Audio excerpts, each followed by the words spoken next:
this woman was actually a psychologist. I think she needs to have a license straight. This is probably illegal, you know. She manipulated me in this situation using my vulnerability. I didn't realize it during this moment, but everything she was doing was just gaining leverage on me. If it wasn't for this woman, I wouldn't have probably learned that in the real world, everybody just takes advantage of every vulnerability is the worst thing that you can ever show to anybody. And I'm speaking from a place of experience and mistakes that I wish I, never made. So a lot of people, try to use vulnerability in a way that they think that people will sympathize with them, that people will understand them. But no, in the real world, vulnerability is leverage. Try to let that sink in. Vulnerability gives the opposition leverage all the time. There's never been a time when vulnerability does anything good. Unless you're in a relationship and you're vulnerable about your personal stuff, that's just okay, it's fine. But in the real world, at work, at school, with your, I don't know, your friends or whoever, with the people around you where it's not professional, like a professional setting, it's okay to a certain degree to be vulnerable because I believe that vulnerability helps you, to grow because it helps you understand people. That at the same time, like, is why it's bad in a professional setting. Let me tell you a story. About 3 years ago, I went for my first ever interview. I was fresh out of high school, I think a couple of months after, graduating high school. And I went for this interview where my friend was like, hey, yo, bro, there's this woman, she's looking for, a salesperson. I think your qualities, you're a nice person. I think you can do this. I was like, yeah, yeah, let's meet up. I went to see this woman and she was like, he gave me her contact. We talked and she was like, you should come for an interview like tomorrow, ASAP. I was like, okay, okay. And then I went for the interview. That is the worst experience of my life. That's just something that I regret. I don't really regret it. I hate it because I don't regret it in the sense that it's not something I can take back. I was young and I think I learned a lot from it. It's actually an experience that I learned so much from, even though I hate it.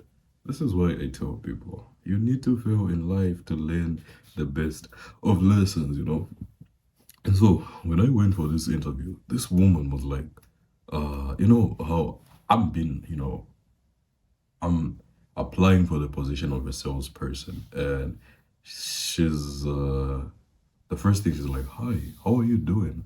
She was so calm. I think, where are my glasses? I think I wish I had my glasses nearby. She had glasses, like slid down. Hi, how are you? Oh, you look so smart. You seem to be a very intelligent boy. I was a boy then, bro. I was like, oh, thank you. And she was like, so tell me about yourself. And in a normal interview, you have to probably talk about, I went to, Stanford University, or I did this or whatever. But this interview was like, just tell me about yourself and your family. And I thought she was really nice. And uh, she was like, I told her, yeah, so this is this, I lost my mom, whatever.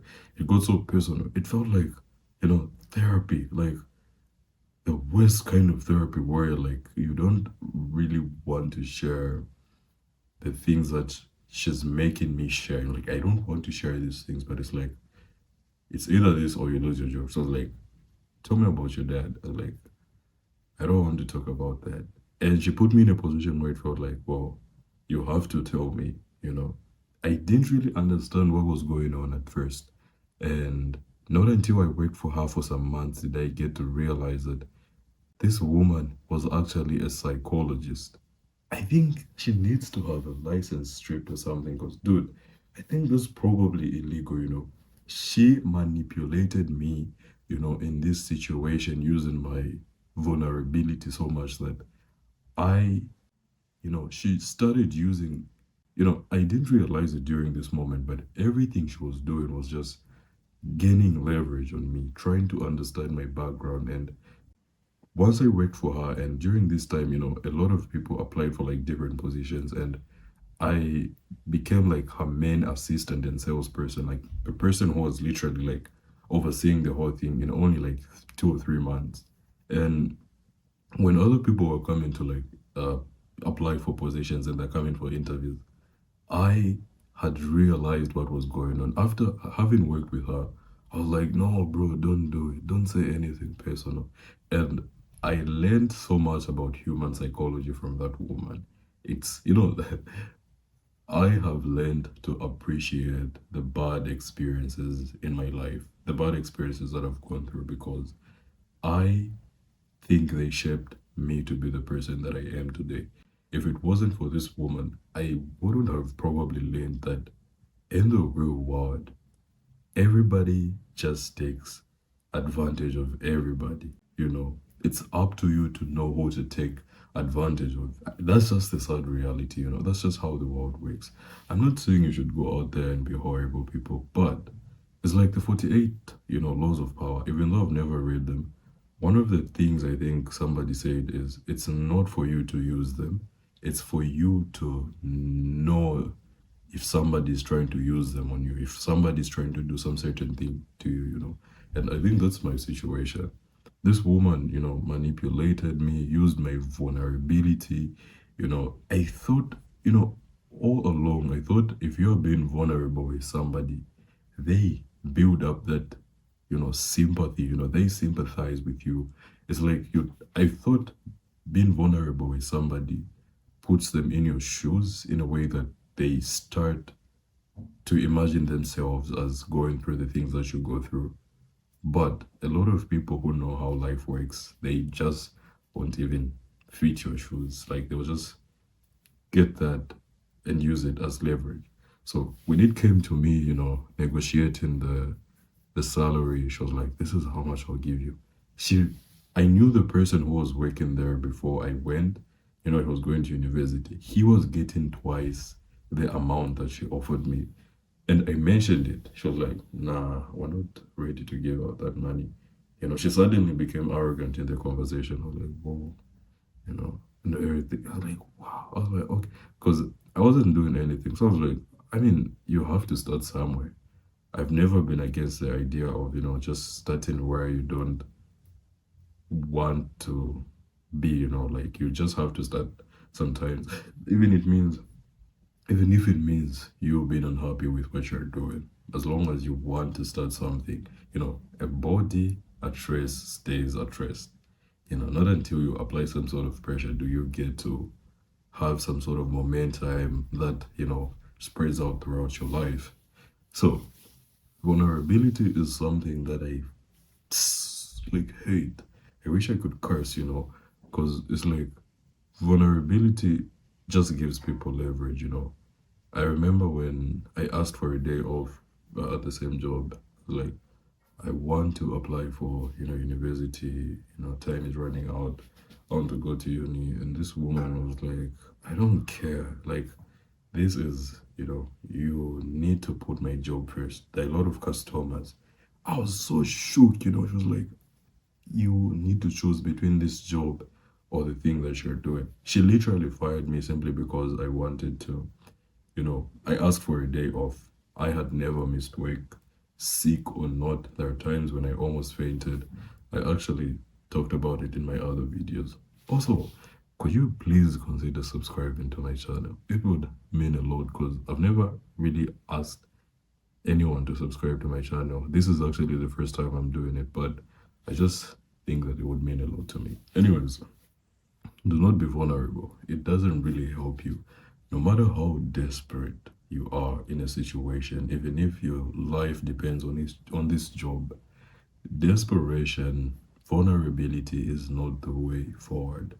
Keep it professional. If you do not want to share, in fact, sharing the traumas from your life and whatever doesn't help the cause. Because I remember there's this guy who came to intern. I actually, I love how I gained so much experience in understanding what to say and what to not say in a conversation like a professional setting.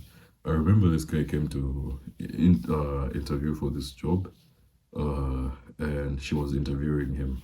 Like I could hear everything, and so she was asking him questions, and this guy was like, yeah, I'm so stressed. My mom died when I was young. My father also died. I don't even know. I have 12 siblings that I'm taking care of, and they're all my responsibility. I'm going for like evening classes, like if you don't pass high school and stuff. And, I just don't know what to do. I might die. Oh shit. Am I supposed to say that word on YouTube? And I was like, no, bro. I was thinking, I was like, damn, damn, damn. I messed up during my first interview, but that was just more than messing up, bro. Like, that was worse.